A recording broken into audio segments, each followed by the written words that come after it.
বাংলাদেশের বীর ছাত্র জনতা, নারী, শিশু, কৃষক, শ্রমিক, সকল শ্রেণী পেশার মানুষ, সর্বস্তরের জনগণ বিশ্বকে দেখিয়ে দিয়েছে বাংলাদেশের জনগণ বন্দুকের সামনে বুক পেতে দিতে রাজি, তবুও তারা স্বৈর শাসনকে মেনে নিতে রাজি নয়।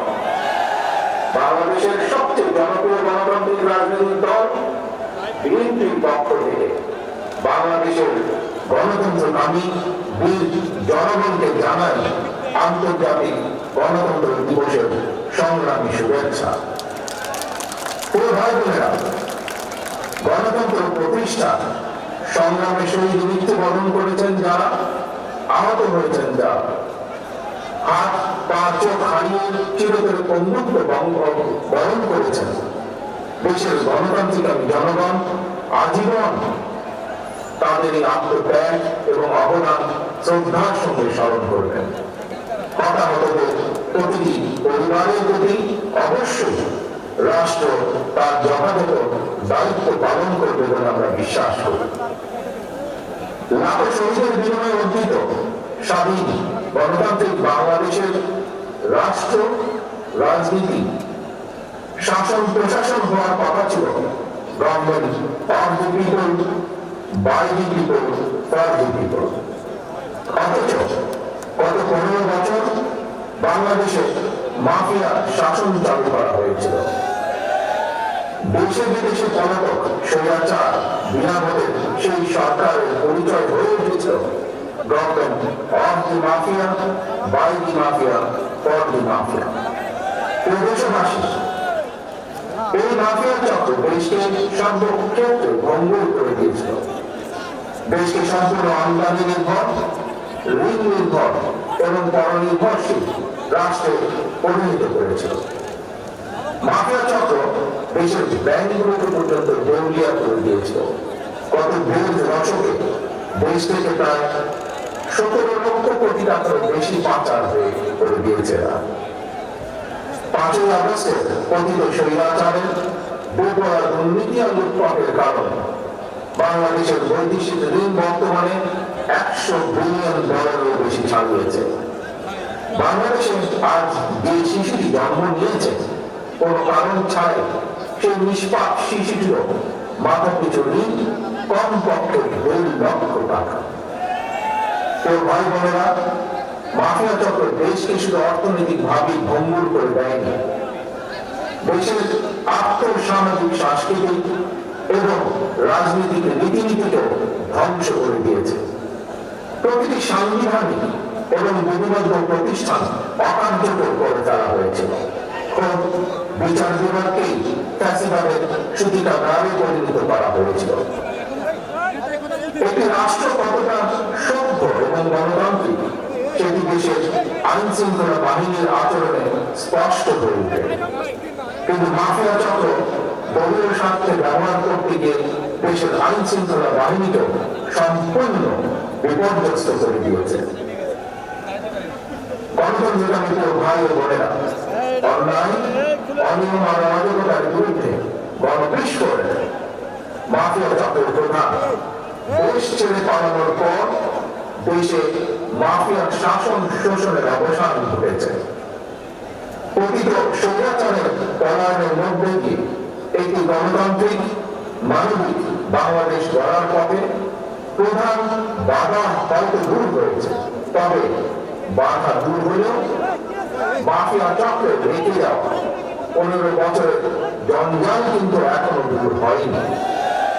এই জঞ্জালকে দূর করে জনগণের, বাংলাদেশের জনগণের ভোটে জনগণের কাছে জবাবদিহিমূলক একটি গণতান্ত্রিক সরকার প্রতিষ্ঠার লক্ষ্যে অন্তর্বর্তীকালীন বর্তমান সরকার কাজ করছে। তবে মাফিয়া চক্রের প্রধান দেশ ছেড়ে পালালেও মাফিয়া চক্রের বেনিফিশিয়ারি অপশক্তি প্রশাসনের ভেতরে থেকে কিংবা রাজনীতির ছদ্মবেশে অন্তর্বর্তীকালীন সরকারকে চ্যালেঞ্জ ছুড়ে দেওয়ার অপচেষ্টা কিন্তু অব্যাহত রেখেছে। প্রিয় দেশবাসী, ভাই ও বোনেরা, অন্তর্বর্তীকালীন সরকার ১৮ শহীদের রক্তের বিনিময় লক্ষ কোটি জনতা গণ অভ্যুত্থানের ফসল। এই সরকারের কোন কোন কার্যক্রম সকলের কাছে হয়তো সাফল্য হিসাবে বিবেচিত নাও হতে পারে, কিন্তু এটি আমাদের প্রত্যেককে মনে রাখতে হবে, এই সরকারের ব্যর্থতা আমাদের সকলের ব্যর্থতা, বাংলাদেশের পক্ষে গণতান্ত্রিক জনগণের ব্যর্থতা। সুতরাং এই অন্তর্বর্তীকালীন সরকারকে কোনোভাবেই ব্যর্থ হতে দেওয়া যাবে না। দেশে বিদেশে থেকে নানা রকমের উস্কানিতেও জনগণ অন্তর্বর্তীকালীন সরকারকে ব্যর্থ হতে দেবে না। তবে অন্তর্বর্তীকালীন সরকার যাতে নিজেরাই নিজেদের ব্যর্থতার কারণ না হয়ে দাঁড়ায়, সে ব্যাপারে তাদেরকেও সতর্ক থাকতে হবে। বাংলাদেশ কিংবা যে কোনো দেশে গণ অভ্যুত্থানের মাধ্যমে গঠিত সরকার অবশ্যই জনগণের সরকার। তাই জনগণ অন্তর্বর্তীকালীন সরকারের প্রতি সহযোগিতা অব্যাহত রেখেছে, রাখবে। তবে কোন এক পর্যায়ে অন্তর্বর্তীকালীন সরকারের জনপ্রিয়তাও কিন্তু নির্বাচিত সংসদের মাধ্যমে নিশ্চিত করা হয়। সুতরাং জনগণের রাজনৈতিক ক্ষমতায়নের মাধ্যমে একটি নির্বাচিত সংসদ এবং সরকার প্রতিষ্ঠায় অন্তর্বর্তীকালীন সরকারের সকল সংস্কার কার্যক্রমের প্রথম এবং প্রধান টার্গেট হওয়া জরুরি। এজন্যই আমরা মনে করি অগ্রাধিকার ভিত্তিতে জনগণের ভোটে নির্বাচিত প্রতিনিধিদের দ্বারা জবাবদিহিমূলক সরকার এবং সংসদ প্রতিষ্ঠার লক্ষ্যকে সামনে রেখে সংস্কার কার্যক্রম এগিয়ে নেওয়া দরকার।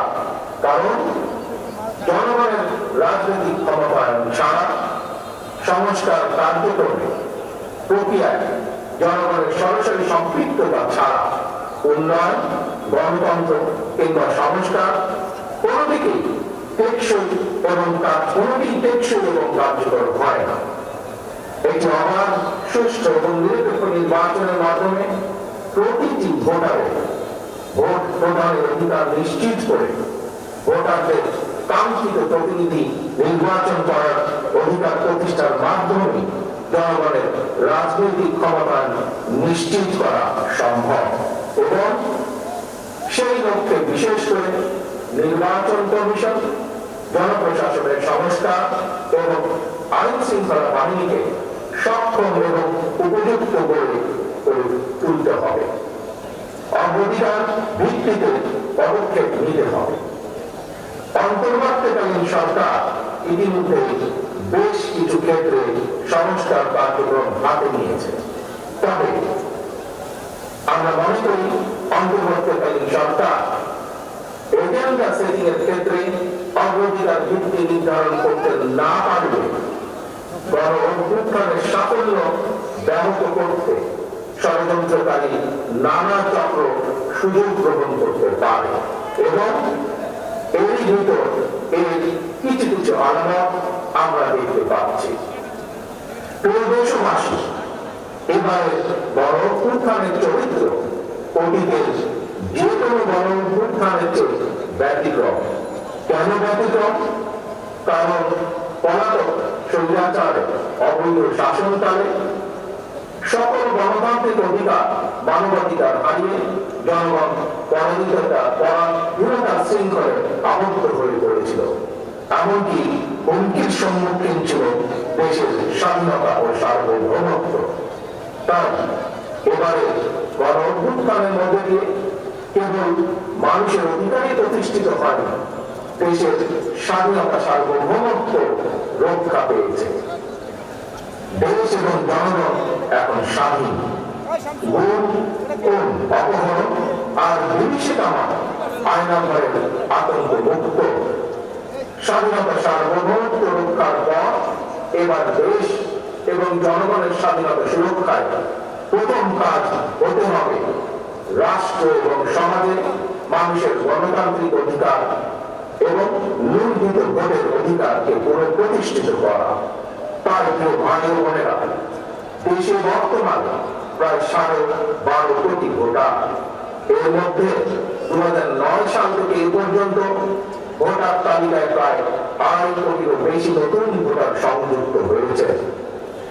ভোটার হবার পর তরুণ প্রজন্মের এই 2.5 কোটিরও বেশি ভোটার একটিও জাতীয় নির্বাচনে ভোট দেবার সুযোগ পায়নি। ভোট দিয়ে তারা তাদের কাঙ্ক্ষিত জনপ্রতিনিধি নির্বাচন করতে পারে, অথবা তাদের নিজেরাও কেউ ভোটে নির্বাচিত হয়ে জনগণের প্রতিনিধিত্ব করার সুযোগ পায়। বিএনপি বিশ্বাস করে, বিএনপি মনে করে দেশের জনশক্তির অর্ধেক নারী এবং তারুণ্যের এই বৃহৎ অংশকে রাজনৈতিক অংশীদারিত্বের বাইরে রেখে একটি বৈষম্যহীন মানবিক রাষ্ট্র গঠন সম্ভব নয়। সংবিধান কিংবা প্রবিধান যাই থাকুক, জনগণের রাজনৈতিক এবং অর্থনৈতিক ক্ষমতা নিশ্চিত করা না গেলে, সংস্কার প্রক্রিয়ায় জনগণকে সম্পৃক্ত করা না গেলে শেষ পর্যন্ত কোন সংস্কার কার্যকরী ফল পাওয়া যাবে না।